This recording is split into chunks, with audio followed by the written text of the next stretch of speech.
काय कुटुंबाला असे कुटुंबियांनी माझी भेट घेतलेली आहे।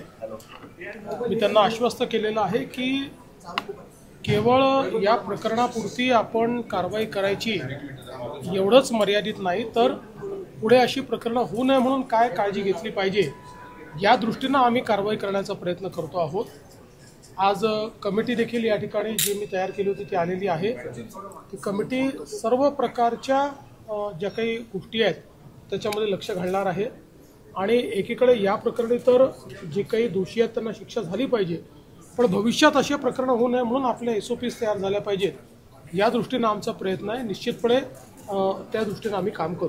सर, सगळ्या चॅरिटेबल हॉस्पिटलच्या ऑपरेशन्सच्या संदर्भाने तक्रारी प्रचंड येतात, मात्र धर्मदाय आयुक्तांच्या लिमिटेशन्समुळे किंवा त्यांच्या अकार्यक्षमतेमुळे या तक्रारींचा निपटारा होत नाही। मुळामध्ये आता आपण आपल्या कायद्यामध्ये याच अधिवेशनात बदल करून पुन्हा काही अधिकार हे धर्मदाय आयुक्तांना दिलेले आहेत। आपल्या लॉ अँड ज्युडिशरी विभागामार्फत आपण त्याची देखरेख देखील करतो। आपला प्रयत्न आहे की संपूर्ण धर्मदाय व्यवस्था ही ऑनलाईन एका प्लॅटफॉर्मवर यावी, जेणेकरून कुठे आपल्याकडे बेड्स आहेत, किती ते अवेलेबल आहेत, ते दिले जात आहेत की नाही, याचं सगळं मॉनिटरिंग आपल्याला करता यावं। आणि याकरता CM ऑफिसमध्ये जो आपला मुख्यमंत्री आरोग्य कक्ष आहे तोही याच्याशी आम्ही जोडण्याचा प्रयत्न करतो, जेणेकरून त्यांच्यावर एक दबाव राहिला पाहिजे आणि मला विश्वास आहे की पुढच्या काळामध्ये याच्यामध्ये एक मोठी सुधारणा आम्ही करू शकतो। एक पत्रक आज धनंजय केळकरांनी काढले मंगेशकर हॉस्पिटलच्या वतीने। तुमचा कालचा असंवेदनशील हा शब्द फार लागलाय त्यांना।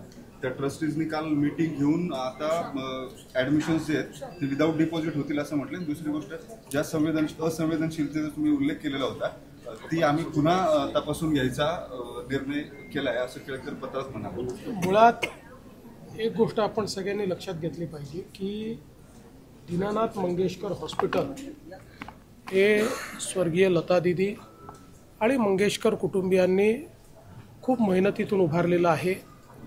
एक नावाजलेलं हॉस्पिटल आहे।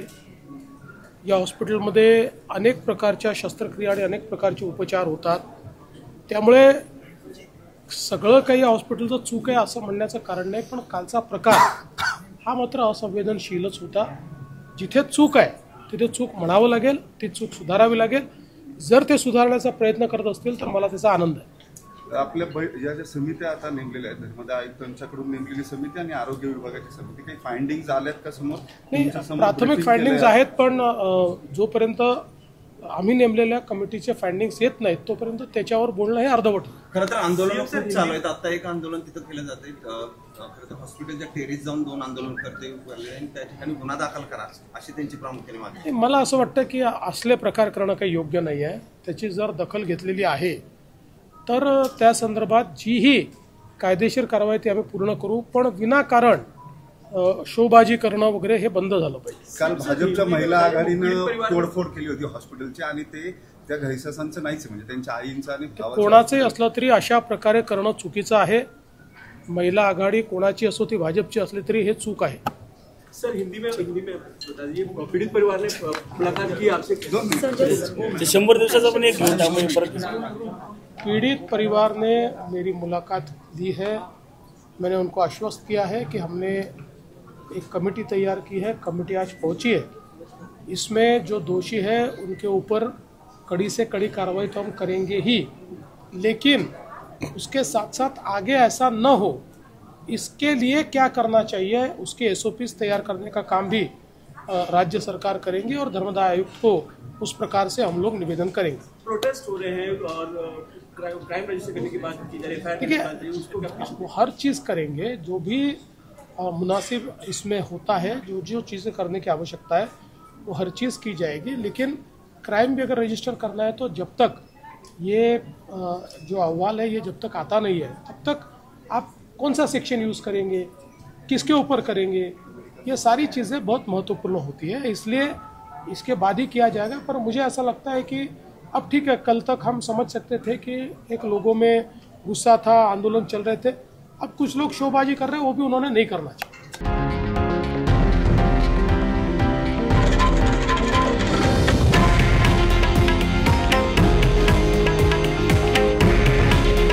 हे आहे देशातील नंबर 1 न्यूज नेटवर्क आणि आपण पाहत आहात TV9 मराठी. काळजी तुमची, हित महाराष्ट्राचं.